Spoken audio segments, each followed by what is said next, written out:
হাজোত চৰকাৰী ভূমি দখলমুক্ত কৰাৰ জাননী প্ৰশাসনৰ ১ নম্বৰ দোকানীয়া গ্ৰেজিং ৰিজাৰ্ভৰ ভূমি অবৈধভাৱে দখল কৰি আছিল একাংশ লোকে। হাজোৰ চক্ৰ বিষয়াৰ জাননী লাভৰ পাছতে স্বেচ্ছাই চৰকাৰী ভূমি ত্যাগ কৰিছে বেদখলকাৰীয়ে।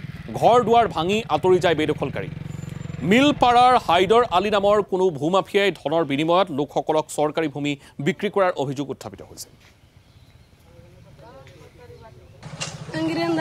ইলেকশন করছে যেমন ইলেকশন করে নাই নোটিশ দিছে ইলেকশন করে ঘর সার ভাঙে না নাগে নাহলে জিসি ভাঙা ভাঙে দিব কেতিয়াৰ পৰা ভাঙিছে ঘৰ আমৰা কালকে ভাঙে নিছি পৰশু দিন কাঙ্গৰে নোটিশ দিয়া গেছে মানুহ আৰু মানুহ তেনেহ'লে ঘৰ কিয় ভাঙি দিছে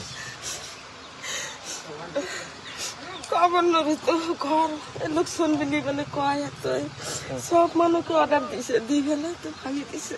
কিমান ঘৰ মানুহ আছে ইয়াতে কিমান ঘৰ মানুহে ভাঙিছে ঘৰ মানুহ আমি সব মিলি 80 ঘর মানুহ আছো 80 ঘর মানুষ মানে 40 ঘর ভাঙা গেছে আর 40 ঘর মানে সেইফালে করছে।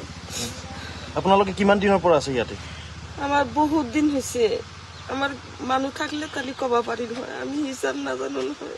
মই ঘর ভাঙিছো এই দিনা মণ্ডলে আহিছিল আহি পেলাই নোটিছ দিছে মোক তেনে সেইকাৰণে মই ঘৰ ভাঙি দিছো।